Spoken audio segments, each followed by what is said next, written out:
Hello everyone, I'm Gay Hill and I am in GRAIL Mission Control. We are with the team for its last half hour with the spacecraft, and Ebb and Flow are now out of fuel and they are on a deliberate collision course with the moon, and they will impact the moon at approximately 3,800 miles per hour. For Ebb, the impact will take place at approximately 2:28:46 Pacific time, and then for Flow about 20 to 30 seconds later at about 22:29:14, give or take a few seconds.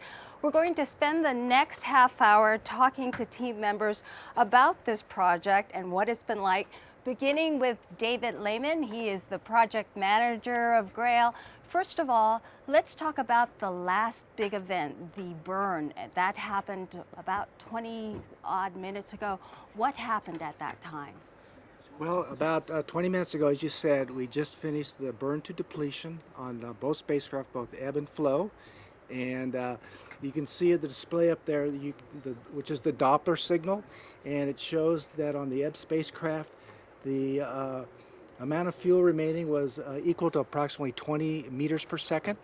And then on Flow, the remaining fuel was equivalent to 25 meters per second. Now, why was it necessary to do this experiment, this exercise? You wanted to gain information right down to the very last. Right. What we wanted to do is we're going to use this data to compare with estimates of what the fuel remaining is. And so it's very rare for a mission to be able to do a burn to depletion. That tells you exactly how much fuel is remaining. But we're going to use that data to compare to the estimates the engineers have, and then we can use that to better manage future missions. To help other missions. Right. Tell me why we decided to end the mission this way. Why not just let the fuel be done and land wherever?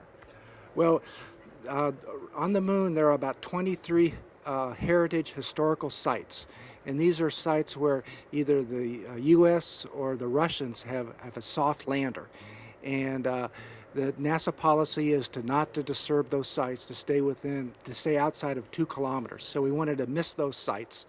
The other thing is we wanted to know exactly where we landed or where we're going to crash. And so we're coming up from the south, and we want to get good tracking data of the final moments, and then we're going to crash on the northern hemisphere of the moon. And so we wanted lots of data, tracking data, to know where we actually crash. Now we have visuals and animation showing exactly the trajectory of the 2 spacecraft.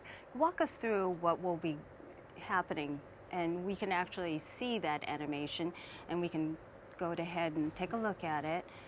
It will start on a globe view. Here we go. All right, so this is Ebb and Flow.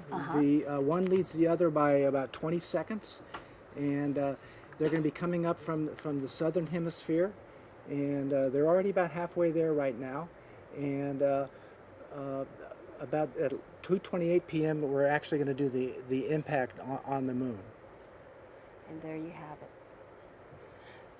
And tell me why to this location, that it's going to be in darkness. We won't be able to see anything, will we?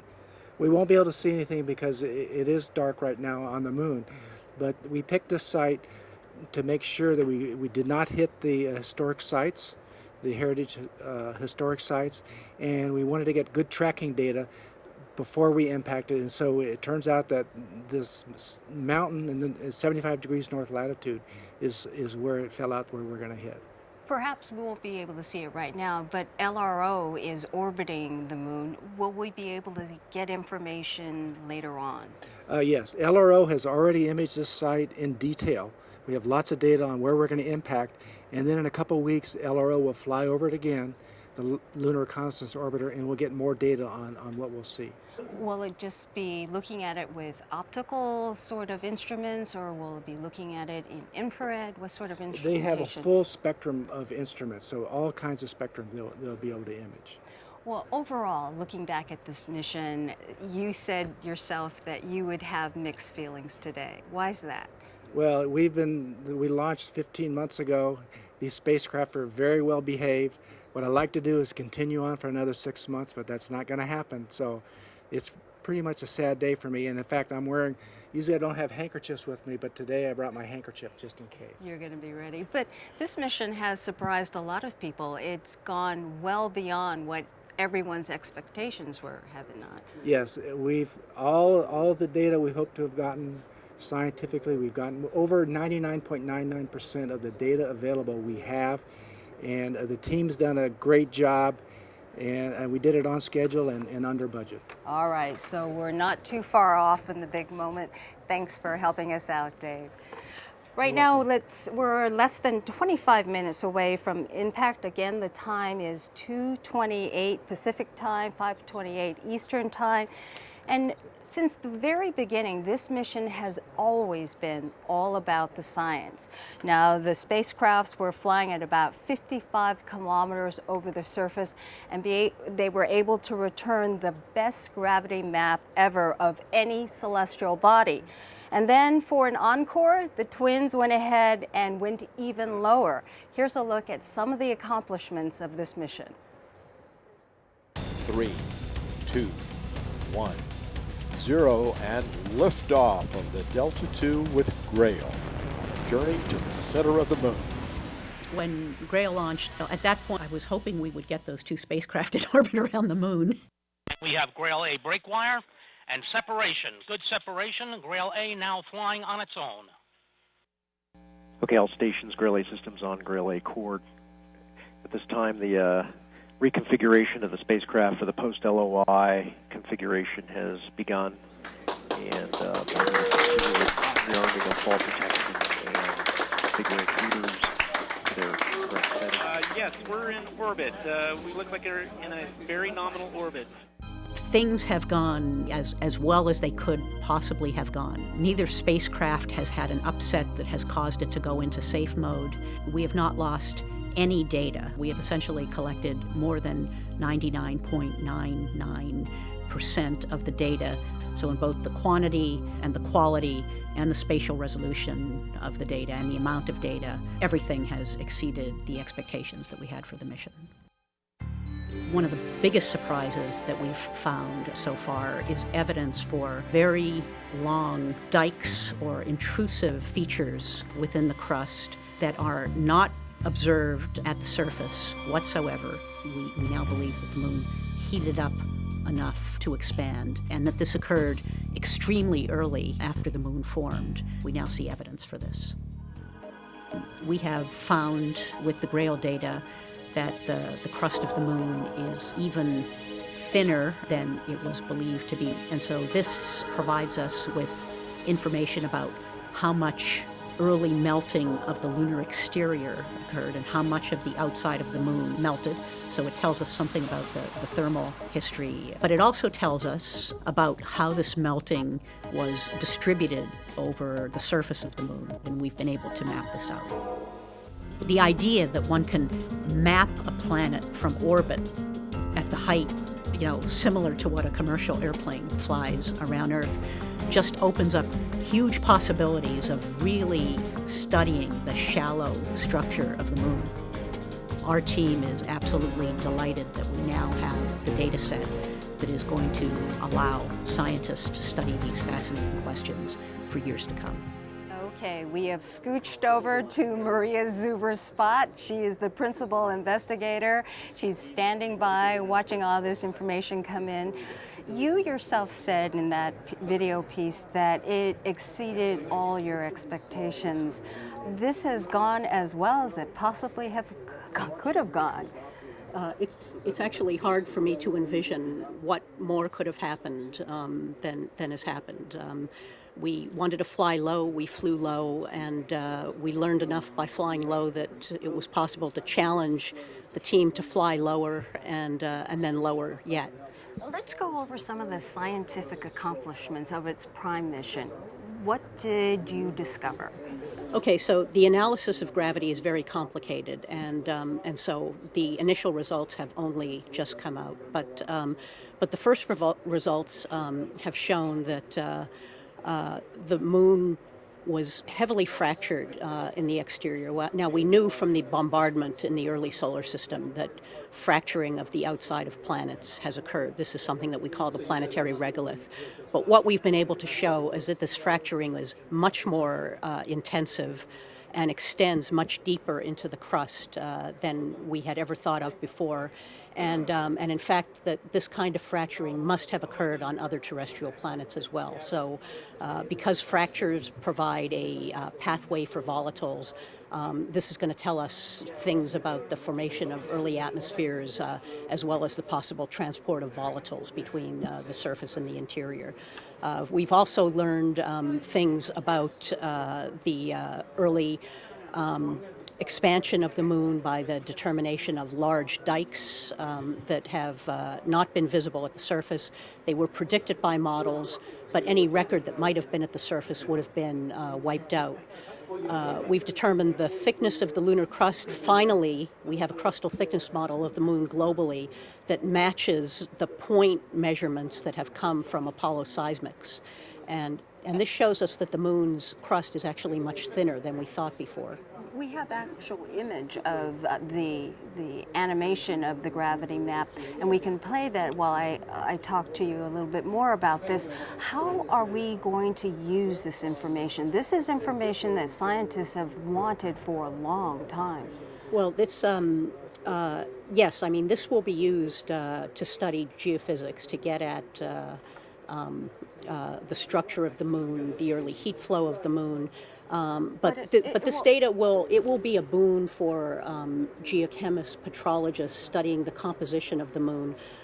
What's been very apparent so far is just what great interest this data is for people who study lunar samples. So we continue to study the lunar samples. We continue to learn things. But what was actually very exciting was our density values for the moon and how well those compared with the point values from lunar samples that were collected from the moon 40 years ago. And speaking about learning from this information and learning from the moon, one of the aspects of this mission is outreach to middle school students to learn about science and to be excited about science. Talk to me a little bit about MoonCam. And we have footage from the MoonCam cameras of a flyover of the surface. Okay, well, we are extremely proud of the MoonCam investigation, which is the first time an imaging device has actually flown on a NASA spacecraft and been totally dedicated to education and outreach. So the MoonCam program enlisted over 200,000 students, over 3,600 classrooms from the U.S. and actually 63 countries. And students have targeted over 100,000 images of the lunar surface, which are all posted online. We've extended the funding of the MoonCam investigation in order to develop more exercises to study the images so that these images can be used as a resource for years to come for teachers who are interested in teaching students about the moon, something that goes beyond just learning what the phases of the moon are. So it'll be archived there for future students to learn. Exactly. All right. Maria, I know you're standing by. Thank you so much, and we'll talk to you a little bit later. Sure. Meantime, let's talk about some of the first students who ever used MoonCam. They were fourth graders from a school, Emily Dickinson Elementary in Bozeman, Montana. They were the kids that named the two spacecraft. They named them Ebb and Flow. And remembering back that day when they made the announcement is one of the highlights of this mission. Take a look back. We gave these two spacecraft names of A and B. So we asked the youth of America to assist us in getting slightly better names, and we held a nationwide contest. Over 11,000 students wrote essays. There was a very competitive competition. GRAIL is the first spacecraft mission to carry instruments that are entirely dedicated to education, cameras that will be operated by students. And it's my pleasure to introduce fourth grade teacher Nina DeMauro. Her class at Emily Dickinson School submitted the winning entry. Nina, congratulations. We're so thrilled that our names were chosen. Give me an E. Give me an F. Give me a B. Give me an L. Give me a B. Give me an O. Give me an N. Give me a W. What have we got? Can't hear you. And that was one of the very special moments of this mission. With me right now is Dr. Charles Alachi. He is the director of the Jet Propulsion Laboratory. JPL manages the GRAIL mission. And tell me a little bit about your feelings about the success of this mission. Yeah, I mean, first, no question, we have mixed feeling about it in the sense of when you work these missions for so many years, they become like part of the family. So people do feel, the angst about, the end of the mission. On the other hand, it is a celebration because this mission have accomplished tremendous science. It was superbly well managed. It did things on schedule and well within the budget that was committed to NASA. It's improving our knowledge of the moon literally by orders of magnitude on it. So clearly it was one of the greatest success that we have in space exploration. And even from an engineering standpoint, we're learning from this that the burn to depletion will give us information that will help us for future missions. Absolutely, the team is using every possibility and every opportunity to improve our future prediction for future missions. And the knowledge of the gravitational field is now so accurate that it will enable us in the future we fly mission, be it NASA mission or possibly commercial missions in the future, we will be able to navigate much more accurately about where do we land and how we fly over the moon. That would also apply to manned missions as well, having such an accurate map this way. Yeah, absolutely. I mean, it's the same thing as here on Earth that we have the GPS network, which allow us, to land airplanes very accurately. This one enables us not because of GPS, but because of the knowledge of the gravity field. It will allow us to navigate both human and robotic mission to land, basically do pinpoint, landing on the moon. And for future exploration, that will be very important. So with this success behind us, what do we look to the future for? Well, the future also looks very good. I mean, NASA is very committed and our country is committed to keep leadership role in planetary exploration, being the moon or the planets.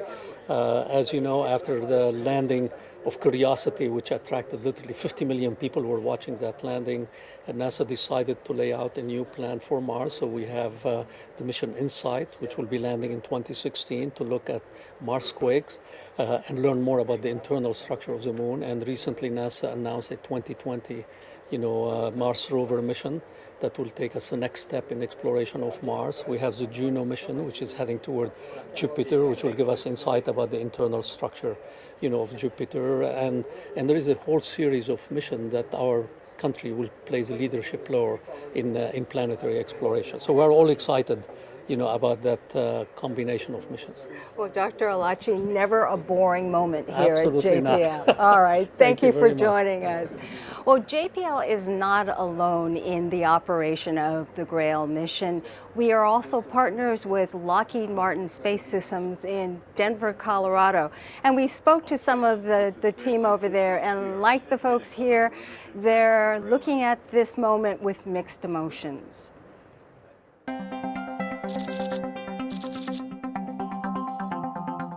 Operating the two spacecraft here in the mission support area at Lockheed Martin has been very exciting. During the extended mission, we've been doing maneuvers extraordinarily frequently, a few maneuvers a week. With flying two spacecraft at the same time, it adds some more complexity to attitude control. The GRAIL extended mission has been slightly different from the primary mission, that it is a little bit more sporty. We knew that going into it. What we've been doing is flying over the moon's surface so low, and as we fly, we've been going down into basins, and then we have to do maneuvers to pop us up over the ridges that follow those basins.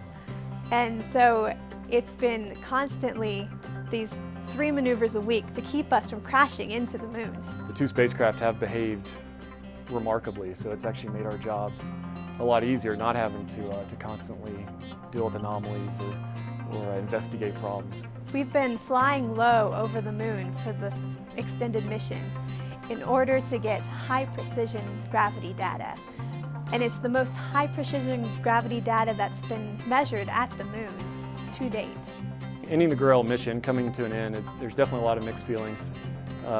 Personally, I am excited, but it's also kind of sad because it's been a huge part of my life and the entire team's life. To have gotten to fly a complex mission and do things that no one has done before with this kind of spacecraft.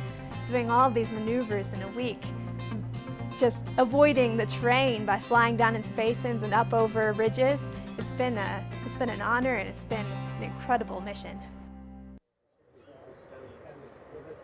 Part of the team here that works hand in hand and works a lot with the team at Lockheed Martin is our navigation team. And with me right now is Sarah Hatch. She's a trajectory analyst, and you're a member of the navigation team, which is right down the hall from us here. Yeah, they're right down the hall. They're watching closely. Why don't you tell us exactly what the nav team does? Well, there's about 20 people on the GRAIL nav team over in the room down the hall.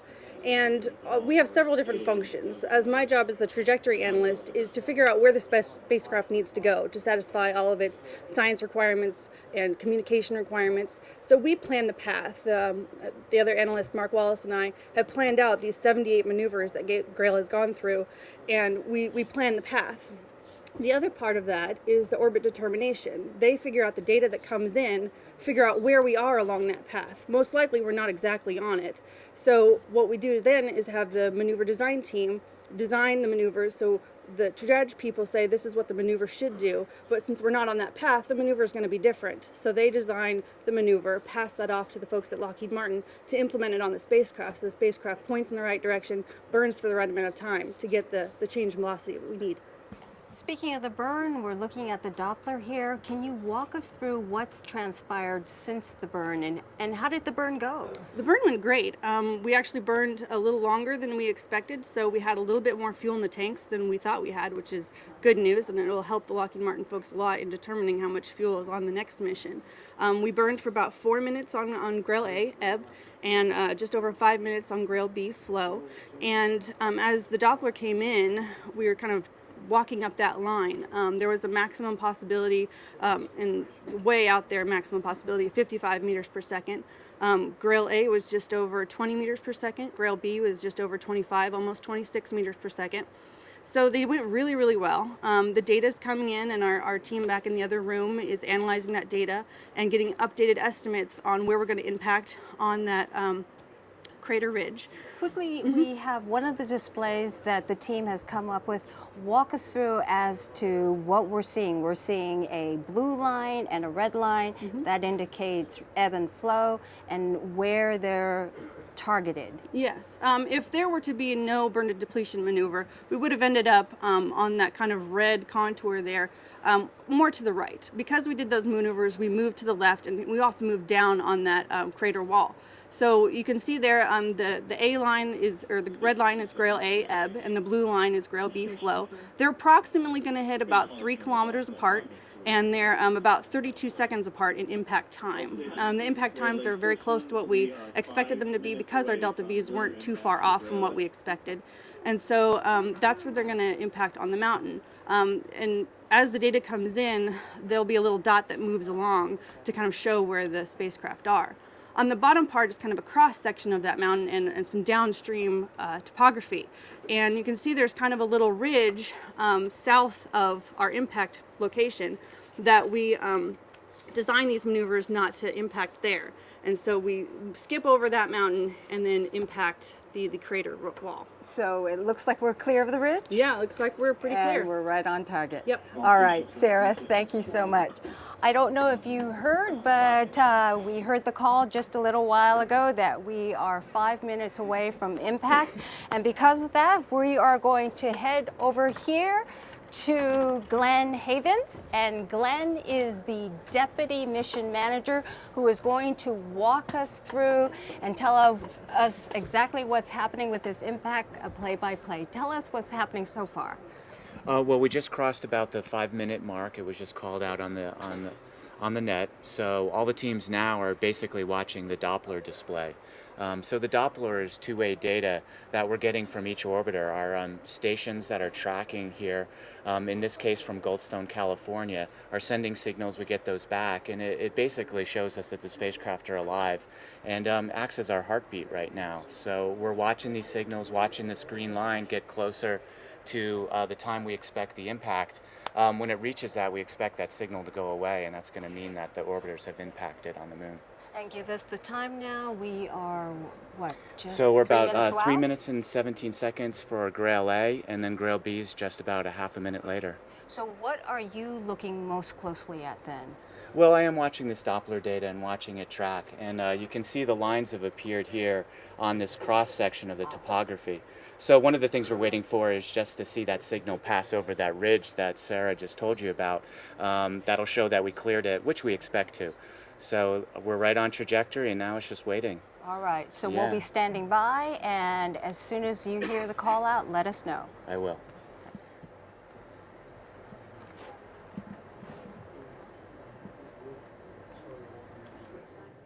So about 2.5 minutes for GRAIL A.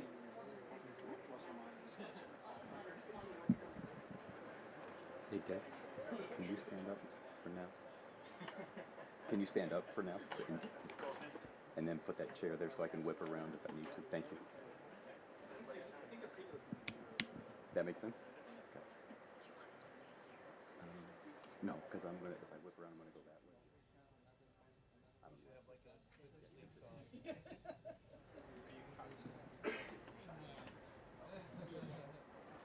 Okay, so 2 minutes for GRAIL A until impact.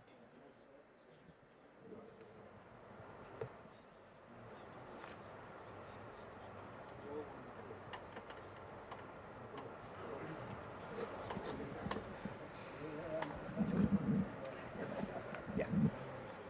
You don't have to. It's fine.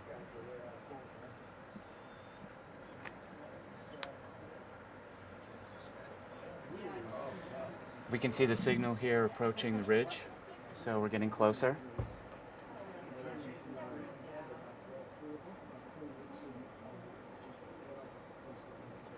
Just about 1 minute and 20 seconds for GRAIL A.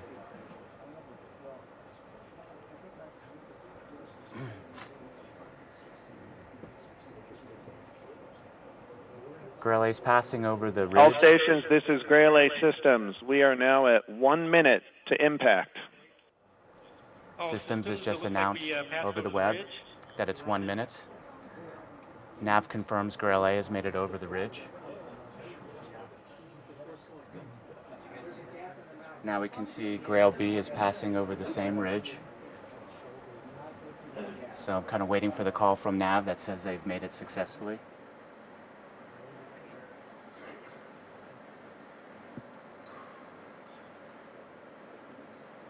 Systems, GRAIL B passed over the ridge.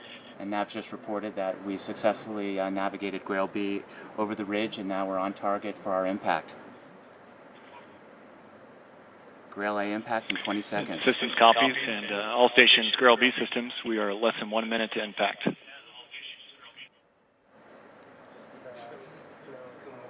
It's getting closer. All systems, this is GRAIL A Systems. Impact in 3, 2, 1, 0. So Systems has just made the call from Denver that we hit the time where we've impacted. GRAIL A, station 7. 7 GRAIL A, go ahead. 222851, we have lost signal. So the DSN station has just reported that we've lost signal for GRAIL A. GRAIL B is just about 4 seconds. We have lost the signal. And all stations, GRAIL B systems, we have passed the point of impact. GRAIL B is past its impact time. And station 27 has drive off. Okay, and then we just have the report from the DSN that we've lost signal for GRAIL B as well. So both spacecraft are now all stations, on the GRAIL B surface of the Telecom, moon. we have lost signal with GRAIL B.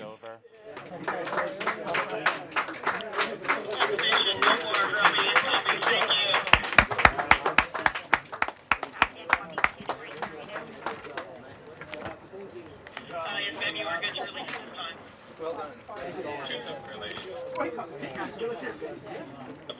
I'm going to make a call.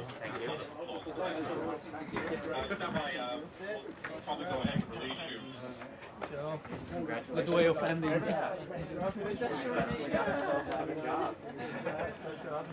Now, don't do the same on the next one. We want that one to next one. We've met before. Good job. Yeah. Okay, if you want to go stand next to Marie, okay, you'll be over here. If you'll stand. GRAIL A systems, GRAIL B systems on GRAIL A cord.